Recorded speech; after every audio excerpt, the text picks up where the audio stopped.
A very good afternoon, everyone. Today we will be discussing a topic which you all had asked me to present, liver biopsy.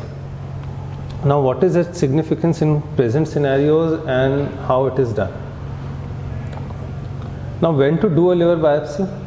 When your diagnosis is in question. There are many patients in which you don't have an etiology for a illness, like autoimmune hepatitis. Now, in this, a liver biopsy would be very determining factor in diagnosing this patient. Now, when planning the management or staging of the disease, now like a patient of hepatitis B or a patient of a NASH who is ready for a liver biopsy, obviously, you can stage the amount of fibrosis at present. Also, in a patient like a donor, now staging the amount of fibrosis is important when he gives an organ to another person, and also in the prognosis of an illness.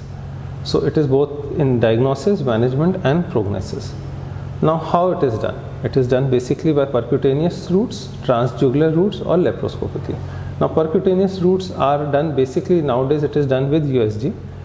It is directly putting a needle and under sonography guidance taking a piece from the liver. And transjugular, that is TJLB, is done from a jugular side. It goes inside and takes a biopsy. And laparoscopic is, you all know. Now, the use of liver biopsy in clinical practice is varied. What is to be noted in this is that it is present in almost every disease at some stage or another. Now, hepatitis B and C, it is used for basically for staging and management. It is very useful. Now, in patients with autoimmune hepatitis or PBC, it is useful at every stage, from diagnosis to staging to prognosis to management. Now, in PSC, that is a small duct disease. Now, a large duct PSC you all can find in MRCP and everything, but in a small duct disease, diagnosis is basically based on the basis of only liver biopsy, right? NAFLD, HCC, it is again used for staging. Now, patients with liver transplant, it has a use in everything. Now, percutaneous liver biopsy, the types of biopsy needles are basically a suction needle like Meningi, Jamshedi or Klatskin, or a cutting needle like Wim Silverman or a TrueCut. Now, nowadays there are also spring-loaded needles are available for the process, and mostly they are used. Now, in USG, it is basically preferred to do liver biopsy under USG, but although it is not mandatory, but with nowadays recent consumer protection acts and litigations, it is more safe to do it under USG, and it should be only be tried under USG ideally. Now, it gives us an advantage also, basically sonography. It is a real-time image of the liver. You know a targeted approach where to do it, and with a Doppler available, you can avoid the blood vessels. And especially it is useful when the liver is small, patient is obese and he has ascites. Now, the steps are basically the patient should give a written informed consent, a light meal 2 to 4 hours before, and facilitate the gallbladder emptying and avoiding a vasovagal response. Excuse me. Now, what about percutaneous liver biopsy? The procedure is again the same. Excuse me. The patient is draped, given local anesthesia. The procedure is done basically in expiration during breath holding. Antiplatelets should be stopped 10 days before, and they can be restarted 48 to 72 hours after the procedure.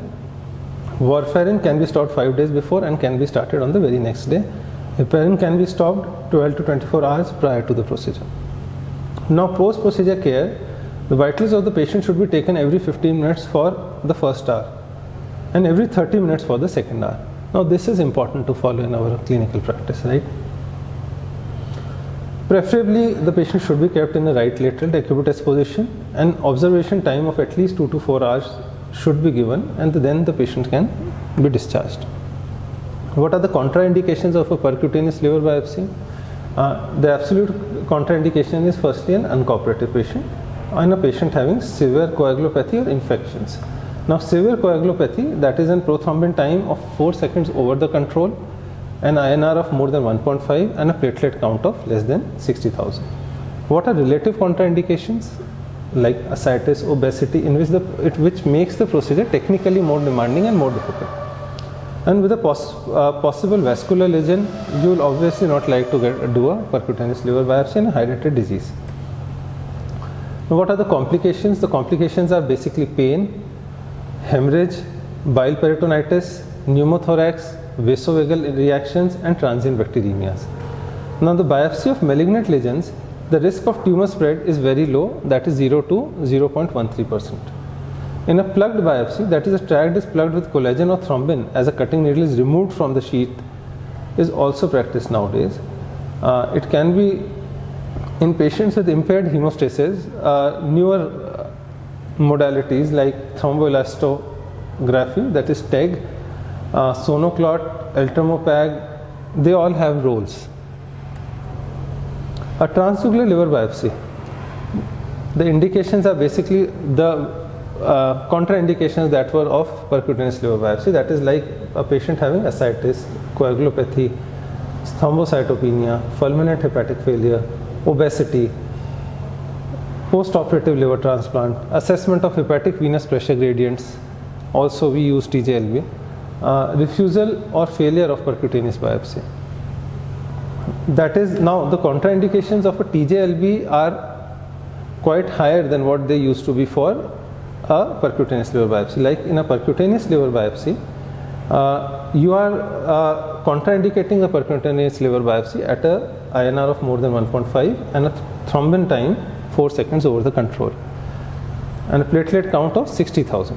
Now in TJLB, an INR of more than 2.5 is a contraindication, a platelet less than 50,000 and hepatic vein occlusion is again a contraindication.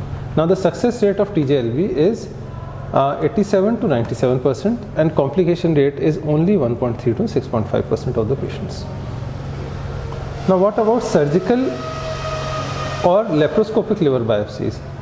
Now there are several devices like needle devices or wedge resections. Some would suggest that there is a good tissue sample that you can get from surgical or laparoscopic liver biopsy. Other would say that it gives you a direct vision, which is again an advantage, and some would say that this gives a direct control of the bleed if it occurs. Now, what is the adequacy of a sample? Before adequacy of sample, I like to revise of certain things. Now, basically the contraindications. Severe coagulopathy and infections in liver bed are contraindications for percutaneous liver biopsies. INR more than 1.5, platelet less than 60,000. Okay, good. Now in TJLB, INR more than 2.5 and platelet less than 50,000 are contraindications. Now hepatic vein occlusion is basically a contraindication because while going through a vein, you won't be able to assess the site if there is a hepatic vein occlusion. Now, what is an adequate sample? A biopsy represents only 1 by 50,000 total volume of the liver. Now, what is an inadequate sample is, now your pathologist would clearly label this sample. Now, why he will label a sample as inadequate is when they are less than 10 mm length of the sample and or less than 6 portal tracts are visible in the sample.